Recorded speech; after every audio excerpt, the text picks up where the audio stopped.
So here's an update on the Destroyer. I've been playing around with the lights a little. I was hoping that by angling a piece of fiber optic in here that I'd be able to get the light on the registration numbers. However, it didn't work out. The little bit of light that is reflecting off here is in the movie. Of course, there's that little light down here and then on the side. This looks terrible because it's not glued together. Once it's glued together, of course, it'll be a lot tighter. But this is a really bad seam overall. So let me show you how I got this effect going here. Carved out a nice big hole there, so it doesn't have to be quite so big. But since I was experimenting, I just wanted to get rid of as much as possible. Let's pull this out.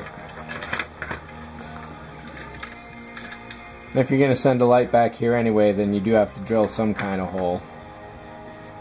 And what we have in here, I had to use a dab of glue to get this to sit in place, but basically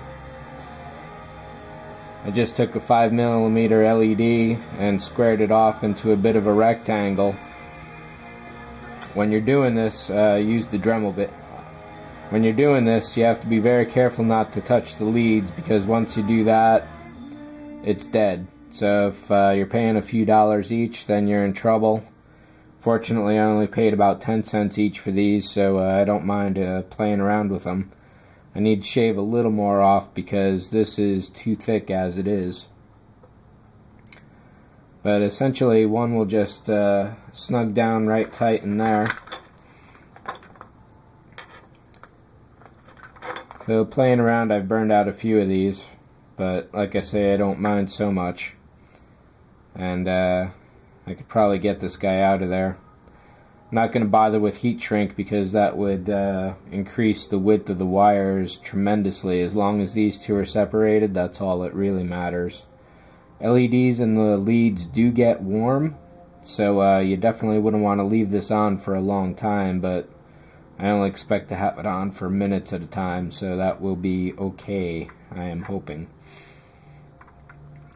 So that's pretty much that. It's going to look pretty good. I think there's white in this corner edge here.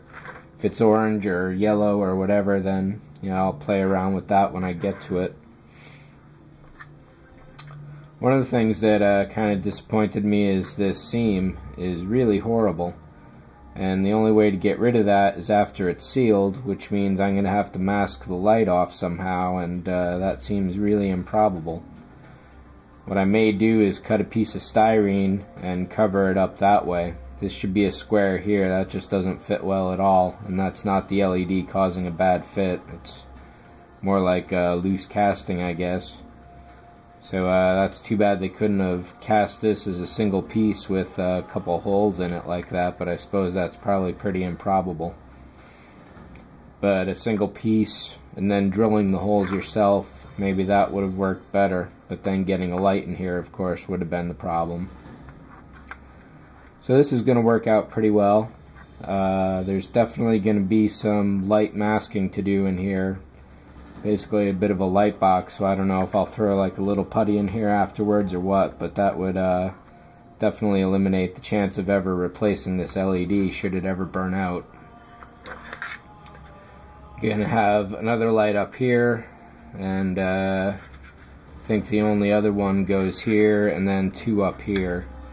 So there's a bit of work to do, but I just wanted to cover this one because this was a fairly significant trick that needs to be done. And of course I don't know how I'm going to light this now because I've already painted the insides black.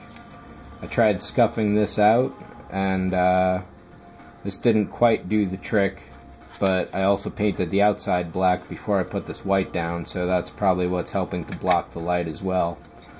So I'm guessing the Raytheon method is definitely the way to go, and I certainly don't mind that. It's definitely an ingenious little trick, and my hat's off to Ian for coming up with the idea, if that was his. So for the moment, that's about all, and there's definitely going to be some more severe lighting in just a nacelle than I had thought there was going to be, but I'm looking forward to that. So other than that, I'll keep up with the experiments and let you know how they're going. See you later.